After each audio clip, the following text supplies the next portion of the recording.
Assalamualaikum warahmatullahi wabarakatuh.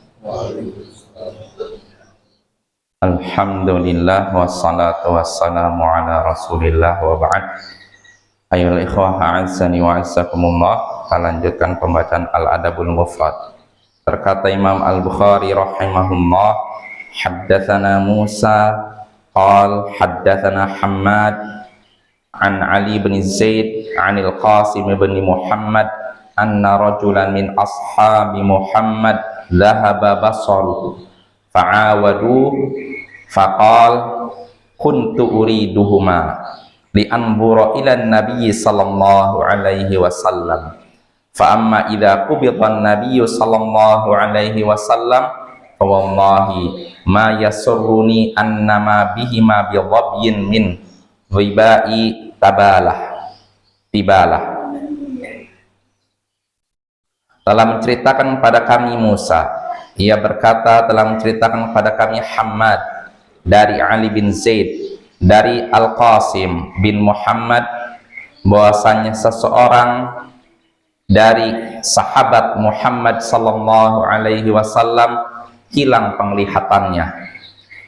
Maka orang-orang pun menjenguknya. Lalu ia pun berkata, dulu aku menginginkan kedua mataku supaya bisa melihat Nabi sallallahu alaihi wasallam.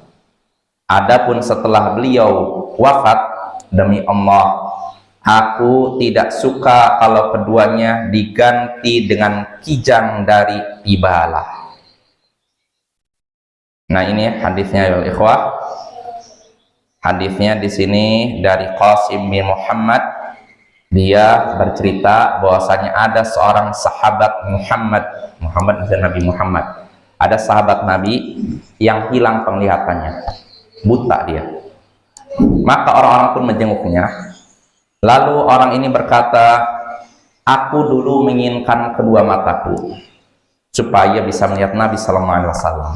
Artinya aku pengen sekali bisa melihat dulu mataku normal supaya bisa melihat Nabi. Adapun setelah Nabi meninggal, demi Allah, aku tidak suka kalau keduanya diganti dengan kijang dari Tibalah. Tibalah ini suatu daerah di Yaman. Apa maksudnya? Aku demi Allah, aku tidak suka keduanya diganti dengan kijang Tibalah.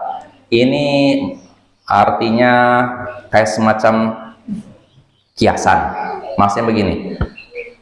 Ketika dia hidup, dia berharap punya dua mata yang utuh, normal sehingga bisa melihat Nabi. Adapun setelah Nabi meninggal, lalu matanya dicabut, penglihatannya hilang, dia rela. Dia nggak berharap diganti dengan kijang dari Tibalah. Karena kijang dari Tibalah ini lambang keindahan orang Arab di zaman itu. Jadi orang-orang Arab kalau melambangkan keindahan menyebutnya dengan kijang dari Tibalah. Nah itu Bapak ya. Jadi dia waktu hidup Nabi, dia berharap bisa melihat Nabi. Adapun setelah Nabi meninggal, dia nggak lagi berharap dua mata bisa melihat. Kalau misalkan mata yang diambil, dia juga rela. Nggak mau nih karena dua mata kamu hilang udah diganti dengan kijang Tibalah. Dia nggak berharap seperti itu. Kalau sudah Nabi meninggal, nggak ada manfaatnya lagi mata. Adapun selama Nabi meninggal, dua matanya masih bermanfaat. Untuk apa? Melihat Nabi sallallahu alaihi wasallam. Nah, ini menunjukkan kecintaan para sahabat kepada Nabi Muhammad sallallahu alaihi wasallam. Nah, namun perlu kita ketahui ya ikhwah, sanad hadis ini lemah. Karena dalam sanad ini ada perawi namanya Ali bin Zaid ibnu Jada'an dan dia terkenal dhaif, lemah. Maka riwayatnya tidak sahih. Nah, seandainya riwayat ini sahih, maka pelajaran yang bisa kita petik dari hadis ini, pertama, disyariatkan menjenguk orang yang mengalami kebutaan. Ya, seperti contohnya di sini beberapa orang menjenguk seorang sahabat Nabi yang matanya buta. Ya, atau seperti pada pertemuan sebelumnya, hadis sebelumnya, yaitu sakit mata. Jadi mau penyakit apapun, penyakit ringan, penyakit berat, kita disyariatkan menjenguk orang sakit. Ya. Kalau pada pertemuan sebelumnya kan cuma romat tuh ya radang mata sedikit itu. Nah itu tetap disyariatkan menjenguk. Nah begitu juga kalau sampai hilang penglihatannya, ini juga disyaratkan untuk menjenguknya. Lalu faedah berikutnya yang bisa kita petik dari hadis ini menunjukkan besarnya kecintaan para sahabat Nabi kepada Nabi. Buktinya apa? Dia berharap ketika matanya masih utuh, dia berharap sana bisa melihat Nabi. Adapun setelah matanya hilang dan Nabi pun sudah meninggal, dia nggak berharap matanya kembali lagi. Nah ini ya, ini menunjukkan besarnya kecintaan para sahabat Nabi kepada Nabi Sallallahu Alaihi Wasallam. Lalu faedah terakhir yang bisa kita petik dari hadis ini, keutamaan orang yang hilang penglihatan. Orang yang hilang penglihatan ini pahalanya besar.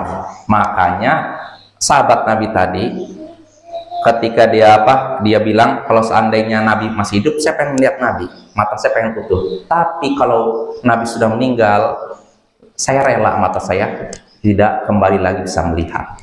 Dia tetap tidak mempermasalahkan matanya tetap buta. Kenapa demikian? Karena besarnya keutamaan orang yang hilang penglihatan. Dalam hadis lain disebutkan kalau ada idza talaitu abdi bi habibati fasabar awwatuhu minhumal jannah. Jika aku menguji hambaku dengan dihilangkan kedua matanya, lalu dia bersabar, maka aku gantikan itu dengan surga. Ya ini ya, ini menunjukkan keutamaan orang yang hilang penglihatan. Wassallallahu ala nabiyyina Muhammadin wa ala alihi wa sahbihi ajma'in. Wa akhiru da'wana anil hamdulillahi rabbil alamin. Assalamualaikum warahmatullahi wabarakatuh.